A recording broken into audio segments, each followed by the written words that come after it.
Oh, hello there. Didn't see you there. Morning. I'm just out in the great outdoors, just doing some wood chopping. It's a nice way to start the day if you're a rough and tough lumberjack like me, yeah.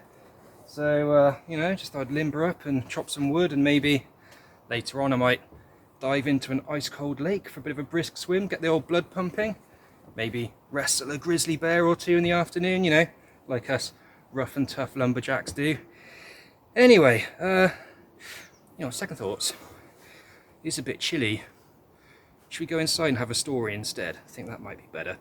And anyway, even if I did want to wrestle a grizzly bear, which I can, because I'm a rough and tough lumberjack and all that, chances are they're still in hibernation, so they'd be asleep. That wouldn't really be a fair fight, would it? So we'll just leave them to it and we'll go inside. Come on.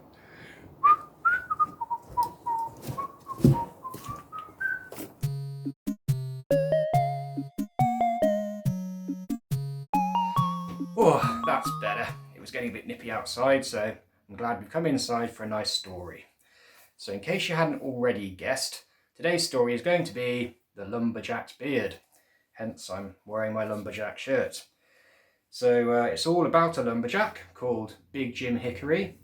He's this fellow here. And doing what a lumberjack does, he chops down lots of trees, but unfortunately he makes a few of the animals in the neighbouring forest homeless. And so he has to come up with a plan to find a new place for them to live, with hilarious consequences. You can be the judge of that. Anyway, I thought we would begin the story of the Lumberjack's Beard. So I hope you're sitting comfortably. Oh, better put my glasses on, because even though I wrote the book, I still don't know it off by heart, so I need to read it too. Big Jim Hickory was a lumberjack. He lived by a forest in a little log cabin. He had big burly shoulders and an even bigger bristly beard. So on this image we can see him. He's outdoors and he's checking his mail, and he's just about to start his day's work.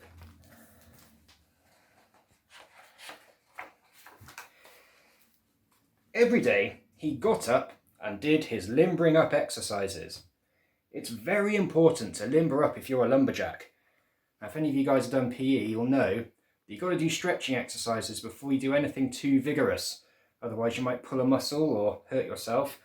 And here we can see Jim doing some special lumberjack aerobics. If you want, you could try and copy him and do some of these stretching exercises that he's doing. Although he is quite a large chap, he looks like he's about to burst out of his pyjamas. Hopefully you won't do that.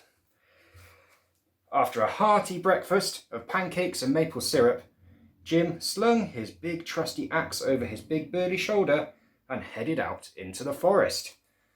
And there we can see what a lumberjack eats for breakfast.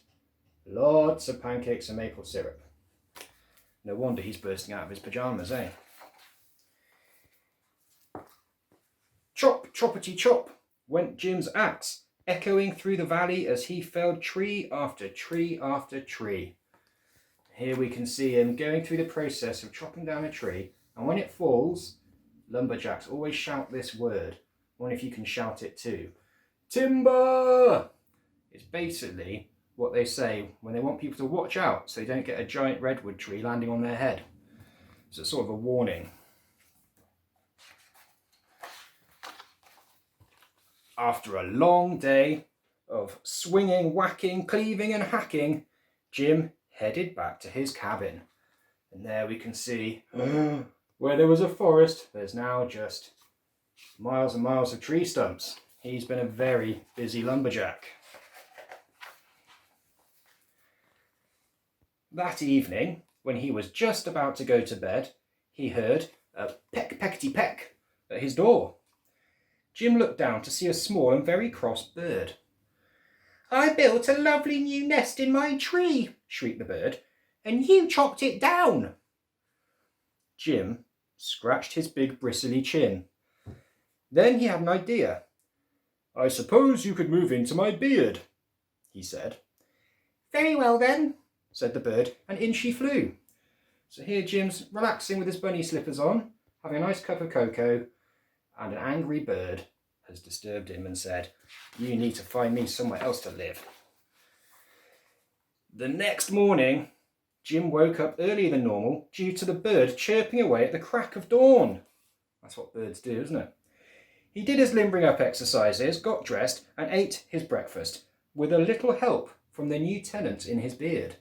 Here you can see, no sooner can Jim put the pancake in his mouth, the bird pops out of his beard and nibbles on it.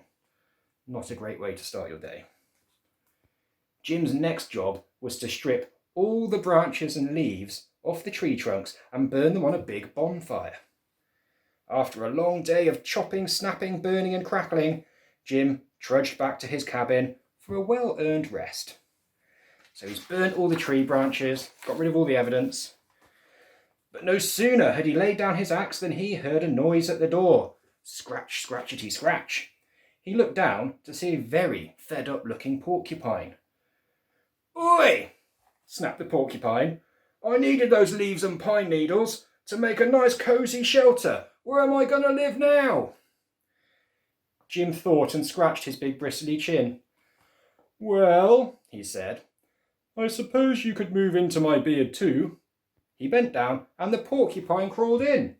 So now not only does he have a bird in his beard, but he's got a porcupine about to move in too. Not ideal, I wouldn't have thought. The next morning, Jim woke even earlier and attempted to do his limbering up exercises. He looked in the mirror and scratched his big bristly chin. Yow! He got porcupine quills in his fingers. That's going to hurt. He tried to eat his breakfast, but he lost his appetite when he noticed he had bird poo on his shirt. Ugh, not good.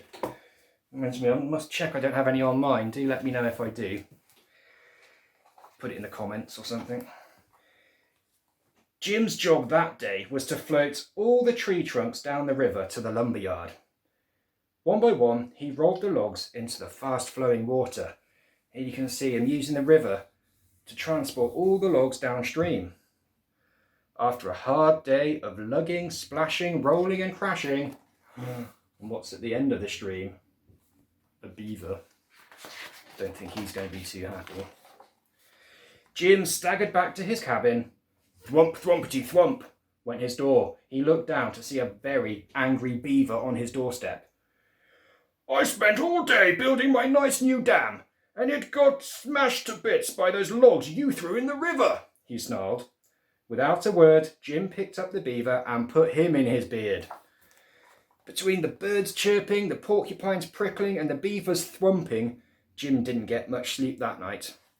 He was too tired to do his limbering up exercises in the morning, and the beaver's thwumping tail knocked his pancakes all over the floor. Uh-oh, not a good start to his day. "That's it," cried Jim. "I can't take it anymore. You'll all have to move out today." "But where will we live?" gasped his friends. As Jim scratched his big bristly chin, he had a bold but brilliant idea. He went into his bathroom, took out his trusty razor, and began to shave off his big bristly beard. That's a bold step for a man with a beard like that. Imagine shaving off all that furry beard hair. Wouldn't be easy. Then he piled it all up on his porch, and the bird, the porcupine and the beaver all moved in to their nice new cosy den. That night, Jim slept better than he had done for some time. He woke up and did some particularly vigorous limbering up exercises, put on a fresh plaid shirt, then he made an enormous tower of pancakes and maple syrup. There you can see Jim is invigorated again, doing his exercises, eating his hearty breakfasts, the way a lumberjack should.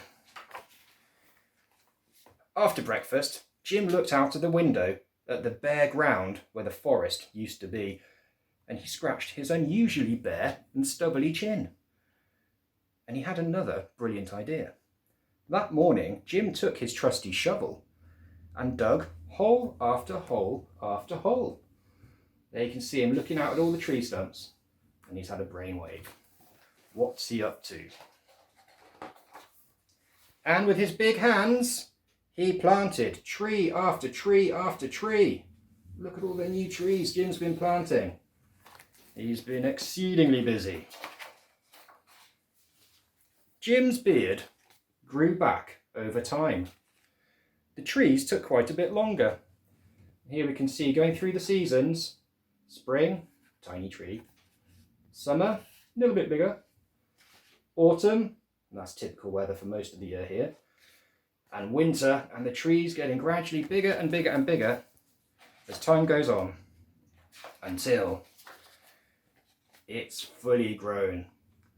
But it was worth the wait. And there we can see Jim and his friends under the shade of the nice big new tree, reading a little book on how to plant trees.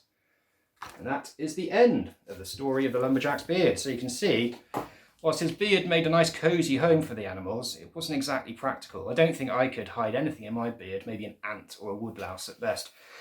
But Big Jim, with his big bristly beard, was able to. But then he made an even bigger sacrifice and shaved it off, so he could give the animals a new home when he replanted the forest. So that was the story of the lumberjack's beard. Thank you so much for listening. There's a video knocking around as well showing you how to draw Big Jim Hickory, and you can add whatever animals you like to his beard, so do have a look at that if you've got time. Until then, see you next time.